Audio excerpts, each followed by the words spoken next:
जय भीम। नमस्कार। आप देख रहे हैं बहुजन नायक।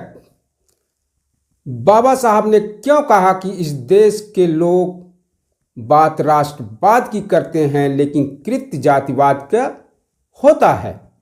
बाबा साहब ने किसके लिए कहा कि जिसके घर शीशे के होते हैं वह दूसरों के घरों पर पत्थर नहीं फेंकते।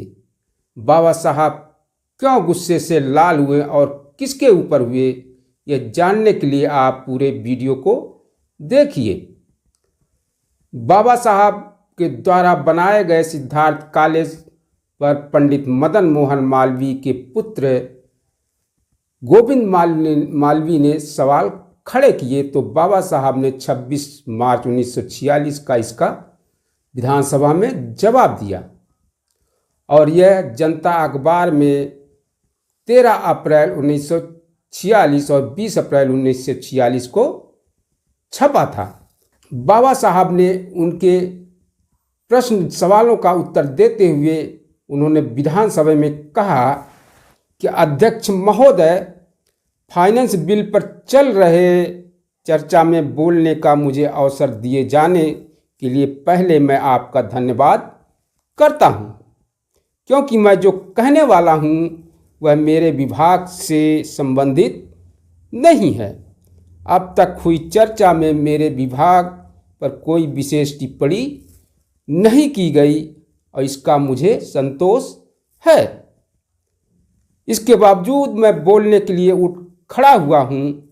कल फाइनेंस बिल के बारे में बोलते हुए मेरे मित्र पंडित गोविंद मालवीय अस्पृश्यों के लिए खोले जा रहे कॉलेज की योजना के बारे में बोले थे, जिसकी वजह से आज मुझे बोलना पड़ रहा है।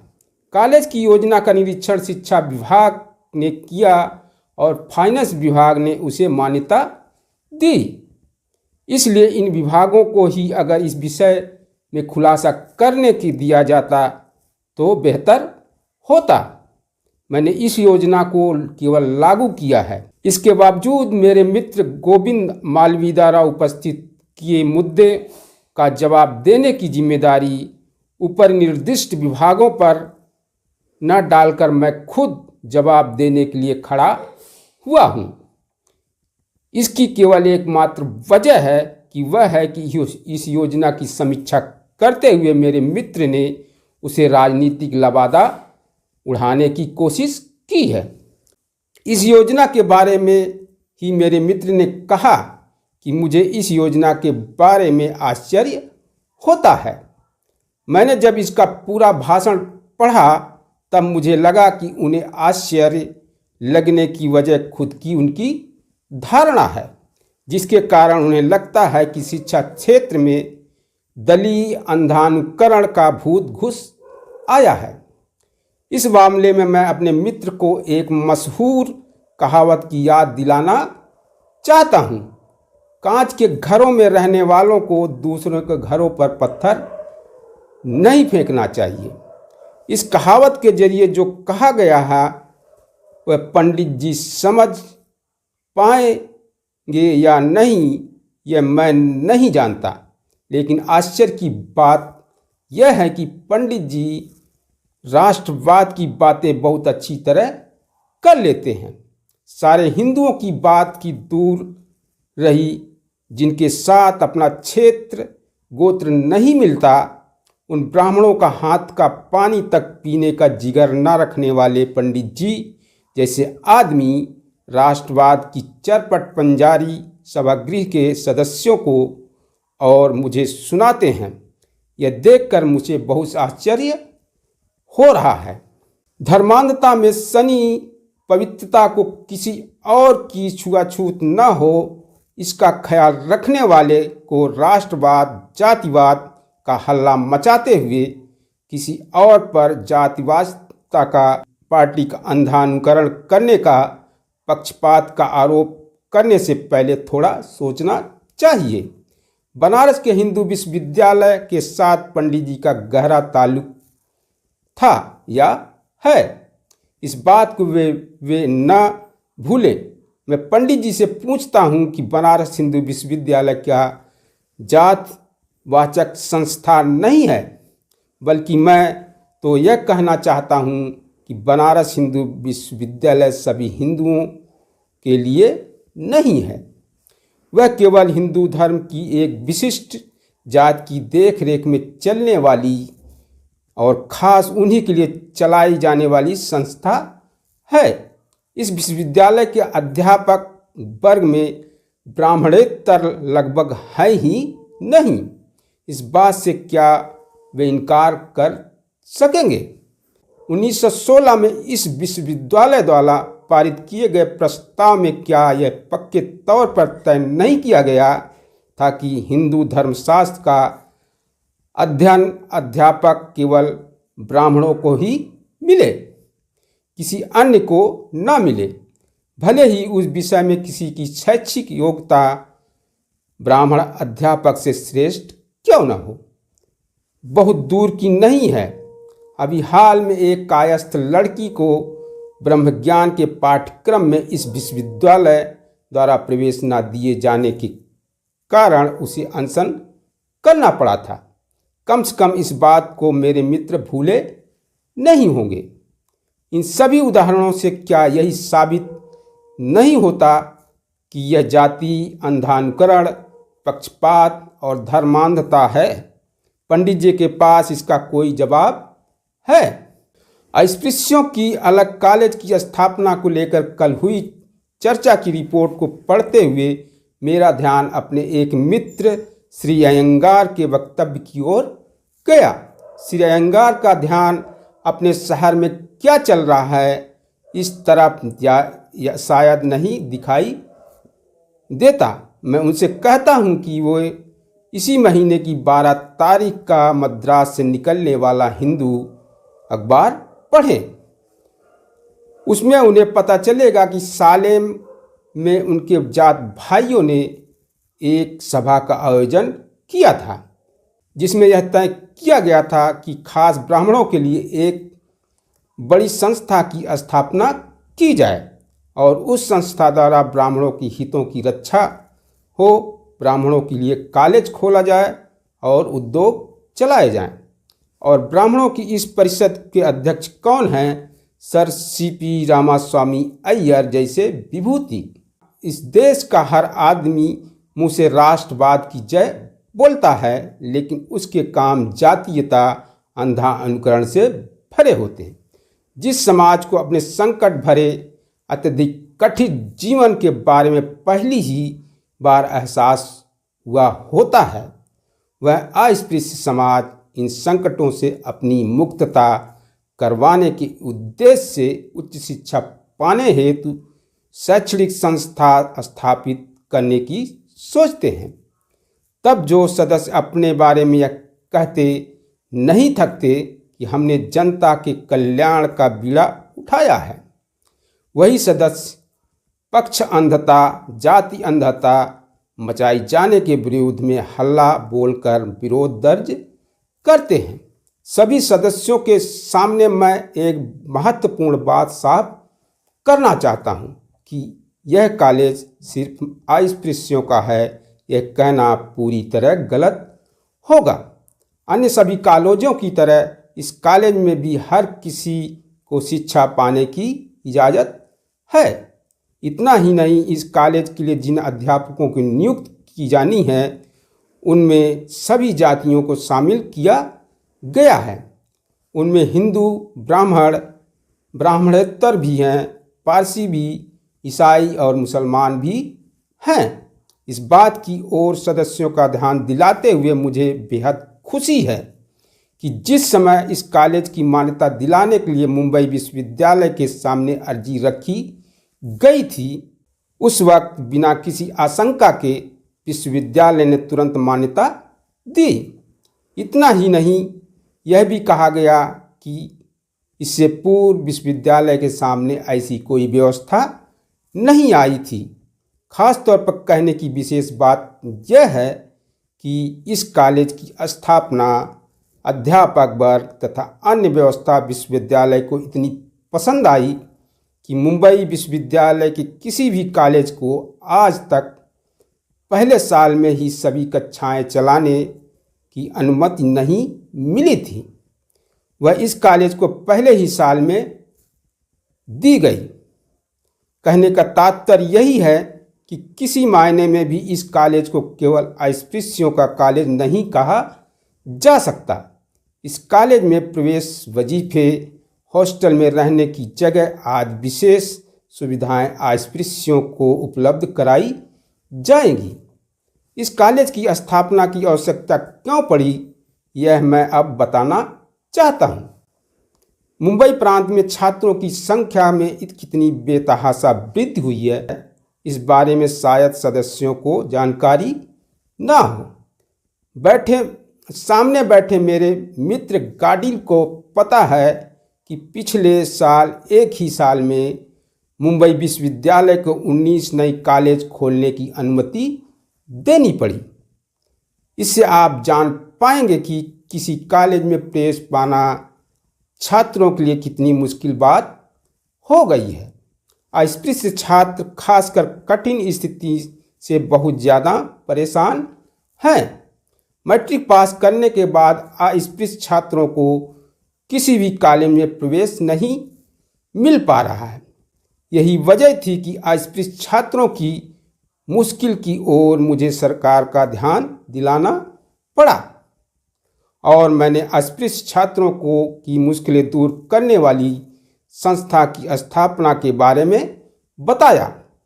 इसलिए कहता हूं कि जिस सिद्धार्थ कॉलेज की कल्पना और योजना के संदर्भ में आपत्तियां उठाई जा रही हैं, उसमें कोई दम नहीं है। मेरे मित्र ने एक और बात पर चर्चा के दौरान ध्यान दिलाया था। उन्होंने चर्चा का रुख राजनीति की ओर क्यों मोड़ा, यह समझना मुश्किल है। हाल ही में हुए चुनावों के बारे में बोलते हुए मैं बुरी तरह लड़खड़ाया, ऐसा उनका कहना है। यह कहकर उन्हें क्या हासिल हुआ, यह तो वे खुद ही जाने, लेकिन मुझे ऐसा लगता है कि उन्हें लगा होगा कि भारत सरकार को मेरे कथन के साथ सहमत नहीं होना चाहिए था। जो हो, कहा यही जा रहा है कि मेरी हालत सूखे पौधे की तरह हुई है। उन विरोधियों से मैं कहना चाहता हूं कि यह बसंत ऋतु के आगमन से पूर्व की स्थिति है। मेरा आंदोलन अमर है। चुनावी परिणामों के बारे में बोलते हुए मेरे मित्र ने कहा कि अस्पृश्यों की सभी सीटें कांग्रेस ने जीत ली। मैं उनसे पूछना चाहता हूं कि जिन तरीकों से ये सीटें जीती गईं, क्या उन तरीकों की कांग्रेस ने कभी पड़ताल की? क्या तरीके अपनाए गए, यह मैं बताता हूं और सबूतों के साथ बताता हूं। कई जगहों पर, खासकर सतारा जिले में, मतदाताओं को मतदान केंद्रों तक पहुंचने ही नहीं दिया गया। सभी सदस्यों को इस बात का पता ही होगा कि सतारा जिला वही जगह है जहां आपत्ति सरकार थी। 361 गांव के अस्पृश्य मतदाताओं को गांव वाले गांव की कचहरी में ले गए। डरा धमका कर उनसे पूछा गया कि आप कांग्रेस को वोट देंगे या नहीं। अस्पृश्य मतदाताओं ने कांग्रेस को वोट देने से साफ इनकार किया। उन्हें कचहरी में ही बंद करके रखा गया। उन पर पहरा बिठाया गया ताकि वे वहां से हिले नहीं। इस तरह से कई उदाहरण मैं आपको बता सकता हूं। यह तो कुछ भी नहीं है। कांग्रेस के विरोध में खड़े रहे अस्पृश्य उम्मीदवारों के साथ मारपीट भी की गई। अभी हाल में आगरा में हुए चुनाव, वहां की बात लीजिए। चुनाव के दिन अस्पृश्यों के 50 मकान जलाए गए। अस्पृश्य मतदाता मतदान केंद्र पर वोट देने गए तो पीछे 20 लोगों के घरों को लूटा गया। नागपुर में 7 लोगों के कत्ल हुए और यह सब कांग्रेस के सवर्ण हिंदुओं ने किया। चुनाव जीतने के लिए ऐसे तरीके अपनाए गए। ये सीटें कांग्रेस ने जीती हैं या जिस राजनीतिक पार्टी का मैं प्रतिनिधि हूँ उस शेड्यूल कास्ट फेडरेशन ने जीती है, यह केवल चुनाव परिणामों के आधार से तय करना केवल मूर्खता होगी, क्योंकि समाज में अस्पृश्यों की संख्या 5% है और हिंदुओं की संख्या 95% है। ऐसे में हालात में कौन किसका प्रतिनिधि है, यह कैसे तय किया जा सकता है। इसलिए चुनाव परिणामों की कसौटी प्राथमिक चुनावों के परिणाम से ही तय की जानी चाहिए, क्योंकि अस्पृश्यों के प्राथमिक चुनाव अलग चुनाव क्षेत्र के आधार पर हुए हैं। इन प्राथमिक चुनावों के परिणाम क्या निकले, यहाँ बैठे लोगों को पता चले, इसलिए मैं यहाँ कुछ जगहों के परिणाम बताता हूँ। आप यह बहुत गौर से सुनिए। पंजाब में 3 जगहों पर प्राथमिक चुनाव हुए। मुंबई में 3 सीटों के लिए, मध्य प्रदेश में 4 जगहों पर, मद्रास में 10 सीटों पर और संयुक्त प्रांत में 2 जगहों पर प्राथमिक चुनाव हुए। सदस्य एक बात पर ध्यान रखें कि प्राथमिक चुनाव अपरिहार्य नहीं होते।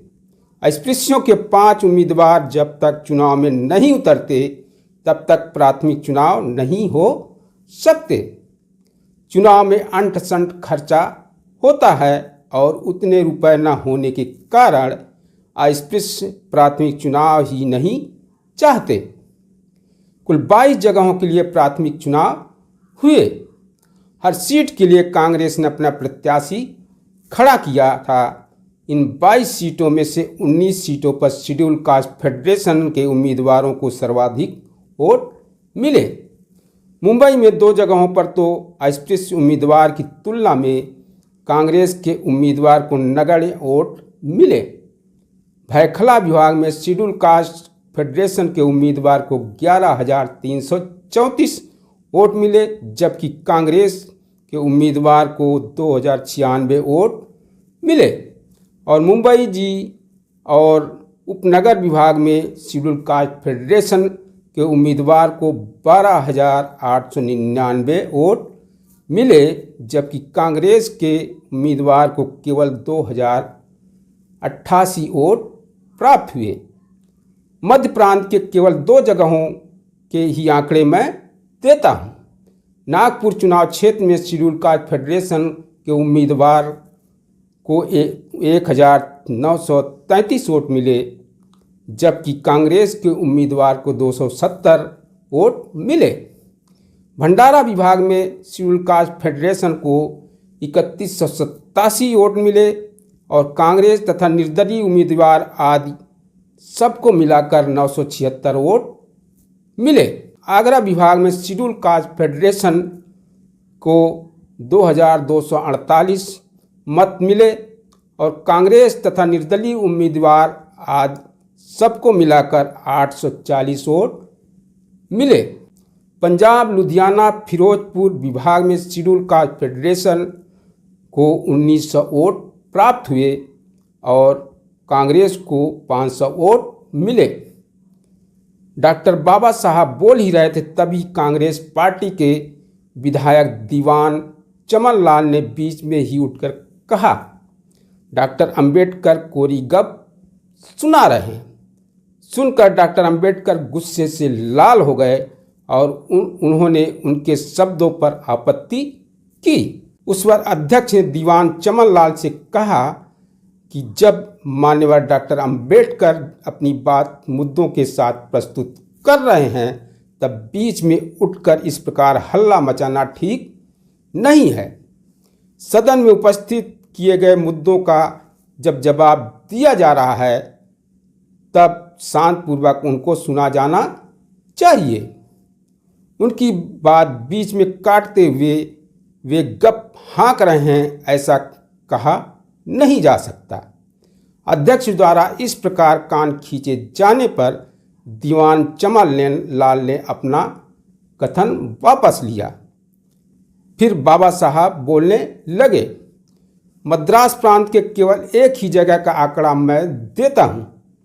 अमलापुर विभाग में शेड्यूल कास्ट फेडरेशन के उम्मीदवार को 10,540 वोट मिले और कांग्रेस के उम्मीदवार को 2,383 वोट प्राप्त हुए।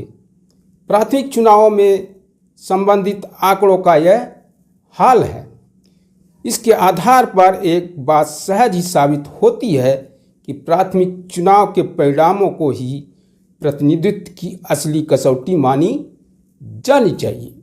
इस चुनाव में कांग्रेस के सप्रमाण साबित कर दिया कि चुनाव नहीं, यह तो साफ धोखाधड़ी थी। इसके साथ ही आज मैं अस्पृश्यों के लिए अलग चुनाव क्षेत्र की जो लड़ाई लड़ते आया हूँ, उसे इस चुनाव के कारण भारी बल मिला है। पंडित मालवीय ने एक और बात बताई कि हिंदू लोग अस्पृश्य उद्धार की तरफ बहुत ध्यान दे रहे हैं। अस्पृश्यों के नैतिक उद्धार और विकास के लिए वो पानी की तरह पैसा बहा रहे हैं। इस बारे में मैं बस इतना ही कहना चाहता हूँ कि बाहर जो भी कुछ हो रहा है उसे पल भर के लिए छोड़ भी दें और इस सदन की चार दीवारी के अंदर जो कुछ भी हो रहा है उसके आधार से अगर तय करें, तब कोई भी निष्पक्ष आदमी यही कहेगा कि मालवीय की ऊपर निर्दिष्ट कथन में कोई तत्व नहीं है।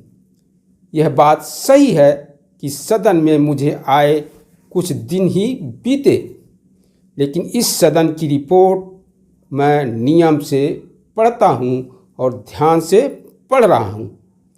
जो भी पढ़ने लायक है वह सब मैं पढ़ चुका हूँ। उसमें मैंने पाया कि गांव-गांव में हर रोज स्पृश्यों पर होने वाले अन्याय अत्याचार के संबंध में किसी भी सदस्य द्वारा सदन में एक भी सवाल नहीं उठाया गया। किसी रिपोर्ट में यह पढ़ने भी में नहीं आया, ऐसा कोई प्रस्ताव आज तक सदन के पटल पर नहीं रखा गया जिसमें कहा गया कि अस्पृश्यों के लिए कुछ किया जाना चाहिए। वैसे अपवाद स्वरूप 1933 में सामने बैठे कुछ सदस्यों ने अस्पृश्यता हटाने के लिए कुछ प्रयास किए थे। मंदिर प्रवेश के संदर्भ में एक बिल रखा गया था। वायसराय ने जब उसे मान्यता देने से इनकार कर दिया तब बहुत हल्ला मचा था। इस बिल को पारित नहीं किया गया तो आत्महत्या करने की धमकी भी कई सदस्यों ने दी थी, लेकिन जब बिल को मान्यता दी गई तब क्या हुआ, क्या आप जानते हैं? बिल वापस लिया गया। रंगा अय्यर की हालत देखने लायक थी, क्योंकि उन्होंने ही वह बिल सदन में सामने रखा था। साथियों ने दगा दिया तो वो भड़क गए। उन्होंने अपने साथियों को खूब गालियां सुनाई। आखिरकार बेचारे को मुंह की खानी पड़ी। मुझे याद है 2 बार और अस्पृश्यों से संबंधित सवालों का जिक्र हुआ था। 1916 में माणेक जी दादा भाई ने अस्पृश्यों की समस्याओं के बारे में एक पूछताछ समिति नियुक्त करने के बारे में प्रस्ताव रखा था। उस वक्त आज की इस चर्चा की शुरुआत करने वाले गोविंद मालवीय के पिता ने ही उस प्रस्ताव का घोर विरोध किया था। दूसरा प्रसंग साल 1927 का है। स्वर्गीय लॉर्ड बर्नर्ड ने उस वक्त कहा था, अस्पृश्य अल्पसंख्यक होने के कारण उन्हें संविधान के तहत सुरक्षा प्रदान की जाए, लेकिन जब जब हम खुद लड़ाई छेड़कर अपने अस्तित्व के बारे में लोगों को एहसास कराते हैं, तब तब उन्हें हम पर बहुत दया आती है। जब हम अलग चुनाव क्षेत्र की मांग करते हैं, नौकरियों में निश्चित अनुपात में आरक्षण की, शिक्षा के लिए ग्रांट की मांग करते हैं, तभी हिंदुओं को पता चलता है कि हम भी जिंदा हैं, वरना वे हमें मरा हुआ ही मानकर चलते हैं। बाकी समय वे लोग हमें पूछते तक नहीं। हम उनकी गिनती में कहीं नहीं ठहरते। हमें अपने सामाजिक और राजनीतिक हक देने से इनकार करते हुए वह कहते हैं कि आप तो हिंदू ही हैं। यही बंधुत्व भाव व्यक्त करते हुए अगर अपनी जेब से कुछ जाने वाला हो तो तब हम उनके चाचा के, मामा के, भतीजे के भांजे बन जाते हैं। कुछ भी खर्च ना होने वाला हो तो उनका फ़ायदा होने वाला हो तब हम उनके भाई होते हैं।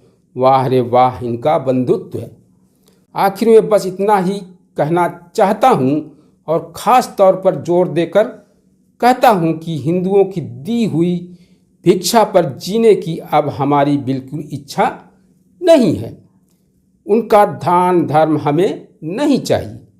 हम इस देश के वासी हैं। सरकारी खजाने पर जिस प्रकार अन्य जातियों का अधिकार है वैसे ही हमारा भी अधिकार है। हमें गुलामी में रहने के मजबूर करने वाली, हमारी नैतिकता भ्रष्ट करने वाली भीख हमें नहीं चाहिए। हम अपने योग्य अधिकारों के लिए ही लड़ रहे हैं, हमें वे मिलने ही चाहिए। और मैं आपको चेतावनी देता हूँ, अगर हमारी न्याय की लड़ाई का विरोध किया गया तो खून बहाकर भी हम अपने उद्देश्य को प्राप्त करेंगे।